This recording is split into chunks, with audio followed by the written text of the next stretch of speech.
Alô?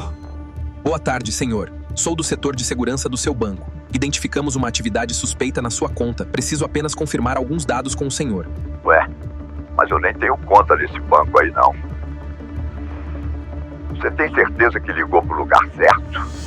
Só nesse primeiro semestre, o número de fraudes digitais no Brasil quebrou todos os recordes históricos. Estelionatários inventam uma desculpa para supostamente tirar fotos das vítimas, mas o que na verdade eles querem é desbloquear empréstimos e financiamentos. Para você ter uma ideia, mais de 1 milhão de tentativas de fraude só em janeiro, segundo a Serasa Experian. E o pior, esses golpes não são mais aqueles e-mails mal escritos que a gente recebia antigamente. Agora, são deepfakes de vozes reais, vídeos manipulados, documentos sintéticos gerados por IA e até clonagem de perfis em redes sociais e bancos. Sabe aquele gerente do banco te ligando para confirmar uma transação? Então, pode não ser ele. Sabe aquele e-mail do setor financeiro da sua empresa? Pode ser um bot com IA rodando do outro lado do mundo. E o mais assustador, nem as instituições mais seguras estão conseguindo reagir a tempo.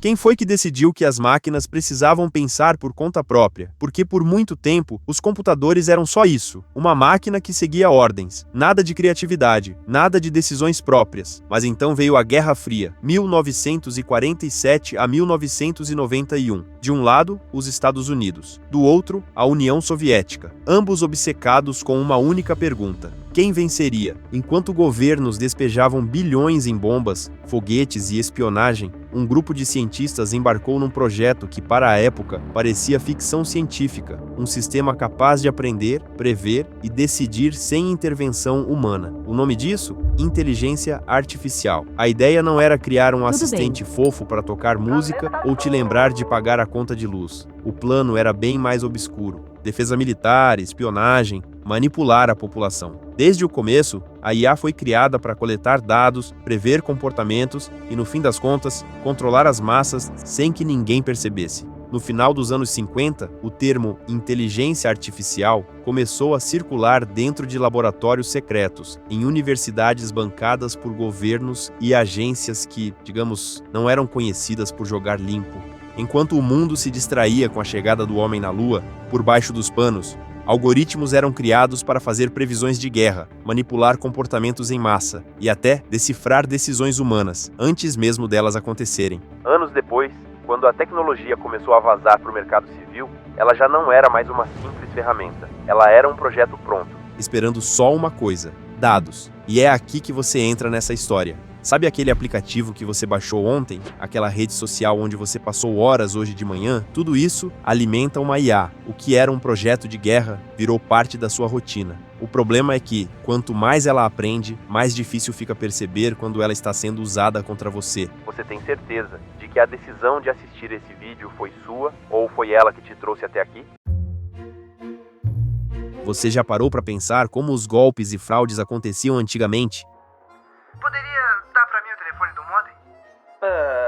O criminoso, naquele tempo, era quase um artista da enganação. Ele dependia da lábia, da persuasão humana e, claro, da ingenuidade da vítima. Não tinha máquina fazendo o trabalho pesado. Era tudo no mano a mano. Quando o telefone tocava, a situação era ainda mais desafiadora para o golpista. Ele tinha que ter uma boa voz, ser convincente e manter a calma do início ao fim. Ele se passava por funcionário do banco, da operadora, ou até por um parente distante em apuros. Se a voz não fosse convincente, se ele gaguejasse, ou se fizesse perguntas muito óbvias, o golpe caía por terra na hora. Não tinha um script perfeito sendo gerado por um sistema. Era tudo no improviso, na capacidade de convencer pela voz. E os golpes de rua, tipo o famoso golpe do bilhete premiado? Golpe do bilhete premiado. Parra, mas 2025 você vai falar de golpe do bilhete premiado? Essa mulher perdeu R$200 mil, além de $3.500 e joias. As economias de uma vida inteira. Pensaram que eu ia ganhar um dinheiro, que ia ajudar meus filhos. Explorando a ganância ou o desespero da vítima. Não tinha um pingo de tecnologia envolvida. Só a astúcia do criminoso em contar uma boa história e criar um cenário convincente bem na sua frente. Era uma interação direta, olho no olho. O ponto principal é que, nessa época, o volume e a sofisticação dos ataques eram totalmente limitados pela capacidade humana do criminoso. Um golpista só conseguia ligar para algumas dezenas de pessoas por dia. Escrever um e-mail falso demandava tempo e cuidado manual. Personalizar um ataque para uma vítima específica era algo muito difícil e demorado. Sabe como isso começou? Com coisas simples, sugestões de vídeos, anúncios de produtos que você comentou há minutos, filtros nas redes sociais que pareciam só uma brincadeira, mas por trás daquela playlist recomendada tinha um sistema aprendendo o que te prende, o que te irrita, o que te faz clicar e, principalmente, o que te faz gastar. E quando o mercado financeiro percebeu o potencial, aí o jogo mudou de verdade. Bancos, corretoras e até startups começaram a usar algoritmos para prever o comportamento de investidores, ajustar preços em tempo real e até manipular impulsos de compra. O método dos repeaters. Como funciona? Eles misturam pedaços de dados reais com informações falsas e geram uma identidade nova, que tecnicamente não pertence a ninguém. Eles começam a testar essa identidade, abrindo contas, tentando crédito, fazendo pequenas transações, tudo para ver até onde conseguem ir sem serem detectados. E se der certo, eles repetem o processo várias e várias vezes. Cada tentativa fracassada serve de aprendizado para eles melhorarem o próximo ataque. É como se a fraude estivesse ficando cada dia mais inteligente. Se você pensa que o problema acaba nos repeaters, está enganado, porque agora os criminosos têm uma nova arma nas mãos: os chatbots com inteligência artificial. Mas não estamos falando daqueles atendentes robóticos que só servem para irritar cliente em central de telemarketing. Hoje, os golpistas usam bots treinados para parecer gente de verdade. Eles dominam o jeito de escrever, acertam o tom, jogam emoji para parecer natural e até cometem pequenos erros de propósito só para te enganar melhor. E o pior, eles conseguem manter uma conversa longa, convincente. Se você tentar fazer perguntas para testar, eles respondem de um jeito que parece alguém de verdade, cansado, distraído. Esses bots já estão sendo usados para enganar clientes de banco, manipular negociações e até simular atendentes de suporte técnico falso.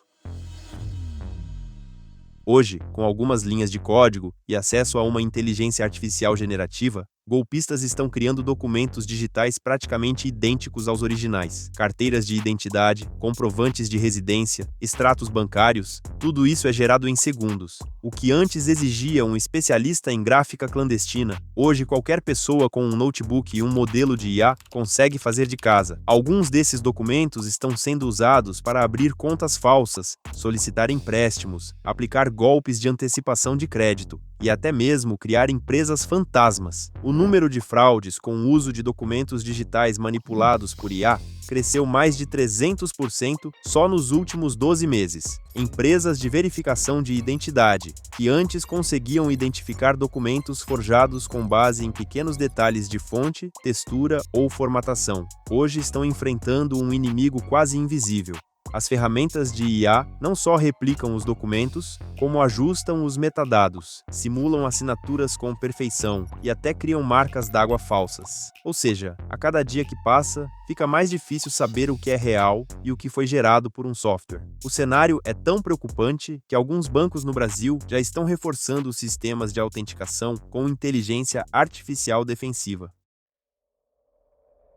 A primeira coisa que você precisa entender é simples. Hoje, confiar apenas no olho humano já não é suficiente. Ative a verificação em 2 etapas, sempre, seja no banco, na conta de e-mail ou em serviços do governo. Isso cria uma segunda barreira, mesmo que sua senha vaze. 2. Não confie em ligações ou mensagens pedindo dados pessoais, mesmo que a voz pareça real, mesmo que a foto no WhatsApp seja de alguém conhecido, desconfie. Terceira, revise seus extratos com frequência. Movimentações estranhas? Transações que você não reconhece? Quanto mais cedo você perceber, maiores as chances de bloquear o golpe. Quarto, use apps de proteção contra fraudes. Hoje existem ferramentas que analisam links suspeitos, detectam tentativas de phishing e monitoram vazamentos de CPF e e-mail na Dark Web. 5. Cuidado com documentos digitais. Se alguém te mandar um comprovante de transferência, um contrato ou qualquer outro documento, sempre verifique a autenticidade com o banco ou a empresa emissora. Você realmente acha que está seguro? Enquanto você assiste esse vídeo, tem alguém, neste exato momento, rodando um script de inteligência artificial, gerando documentos falsos, criando vozes clonadas e que, por sinal, esse vídeo foi feito por uma voz clonada. Se você quiser entender como esses ataques estão ficando ainda mais sofisticados